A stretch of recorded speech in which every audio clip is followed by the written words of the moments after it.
पहाड़ों से घिरा एक छोटा सा गांव था, बादलपुर। यहाँ के लोग सरल थे, पर जीवन कठिन था। घने जंगलों से घिरा ये इलाका बारिश और ठंड का कड़ा मौसम झेलता था। ऐसे में हर घर की सबसे बड़ी जरूरत थी लकड़ी। लकड़ी ही थी जो आग देती, भोजन पकाती और ठंड से बचाती। इसी गांव में रहता था 10 साल का अनुज, पतला सा तेज आंखों वाला चंचल लड़का। उसके पिता हरिराम गांव के सबसे पुराने लकड़हारों में से थे।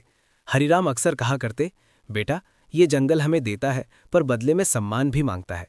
लकड़ी काटनी है तो उतना ही काटो जितना जरूरत हो। अनुज को पिता की बातें तो समझ आती थी, पर उसके मन में जंगल को लेकर कुछ और ही आकर्षण था। उसे लकड़ी काटने के लिए जंगल जाना पसंद नहीं था, बल्कि जंगल में बैठकर पक्षियों को देखना, पेड़ों से लिपटकर बातें करना, जड़ों के पास छिपकर खेलना, यही उसकी दुनिया थी। लकड़ी का पुल और अनुज की शरारत।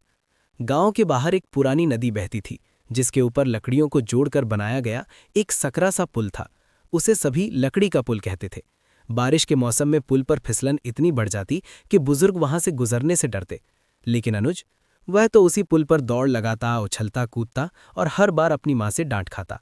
एक दिन की बात है, अनुज पुल पर खड़ा होकर नदी में कूदती मछलियों को देख रहा था।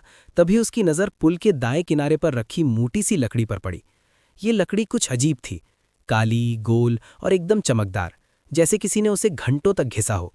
अनुज उसे छूने ही वाला था कि पीछे से आवाज आई, उसे मत छूना। अनुज पलटा। ये दादाजी रमू थे, गांव के सबसे बुजुर्ग और बुद्धिमान व्यक्ति। सफेद दाढ़ी, कांपते कदम, पर आंखों में चमक अभी भी टिमटिमाती थी। क्यों दादाजी? अनुज ने पूछा। दादाजी ने लकड़ी को गंभीरता से देखा।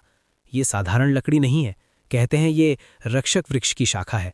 जिसे भी ये मिलती है, उसके सामने बड़ी परीक्षा आती है।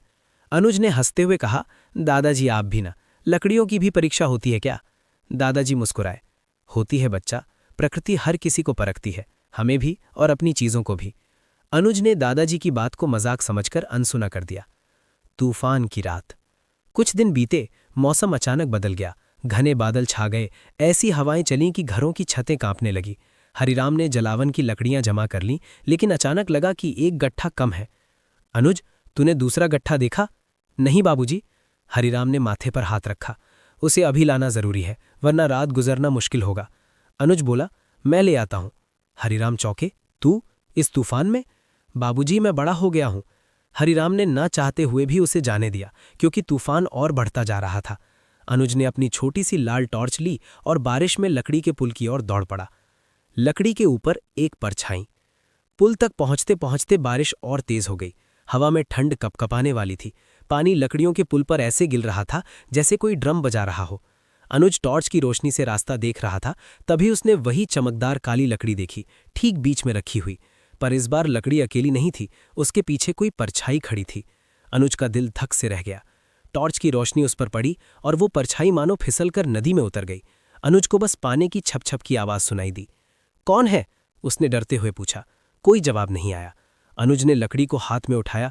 वो उम्मीद से कहीं भारी थी, जैसे उसमें कोई अजीब सी ताकत छिपी हो। उसी समय पुल जोर से हिला, नदी उफनने लगी। नीचे से उठती लहरें लकड़ी के पुल को चूमती हुई ऊपर तक छिटकने लगी। हे भगवान! अनुज लड़खड़ा गया। उसके पैरों के नीचे की लकड़ी फिसल गई और वो लगभग नदी में गिर ही जाता कि उसी रहस्यमयी लकड़ी ने उसके पैरों को अटकने से रोका, जैसे किसी ने उसे थाम लिया हो। अनुज ने कांपते हुए दिल से कहा, दादाजी सही कह रहे थे, ये साधारण लकड़ी नहीं है। परीक्षा। जैसे ही अनुज लकड़ी को लेकर मुड़ा, पुल की सबसे बड़ी लकड़ी, बीच की चौड़ी तख्ती, अचानक टूट गई। अब पुल बीच से 2 हिस्सों में बंट चुका था। अनुज ने चारों ओर देखा। मैं कैसे जाऊंगा? क्या मैं यहीं फंस गया? तभी जैसे किसी ने कान में फुसफुसाया हो, उसे रख दे, लकड़ी रास्ता खुद बनाएगी। अनुज ने डरते डरते लकड़ी को पुल पर आड़ा रख दिया, और चमत्कार, जैसे ही उसने उसे छोड़ा, लकड़ी धीरे धीरे बढ़ती हुई दूसरी ओर तक फैल गई, एक मजबूत सहारा बनकर। अनुज अवाक रह गया। उसने गहरी सांस ली और उस लकड़ी पर कदम रखकर पुल पार करने लगा। हर कदम पर उसे लगता कि कोई अनदेखी शक्ति उसे संभाल रही है।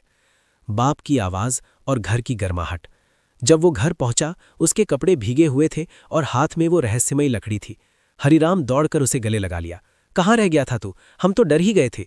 अनुज ने कांपती आवाज में सब बताया, तूफान, टूटता हुआ पुल और वही चमकदार लकड़ी। हरिराम ने लकड़ी को देखते ही ठंडी सांस ली। ये तो रक्षक वृक्ष की शाखा है।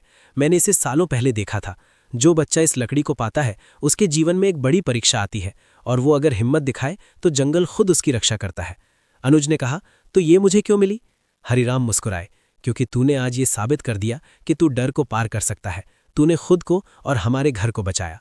माँ ने चूल्हे में आग जलाई, खाना परोसा। अनुज लकड़ी को अपने पास रखकर उसे देखता रहा। वो अब डरावनी नहीं थी, बल्कि किसी पुराने मित्र की तरह लग रही थी। समापन। जंगल का आशीर्वाद। तूफान अगले दिन थम गया। गांव वाले टूटे पुल को देखने आए।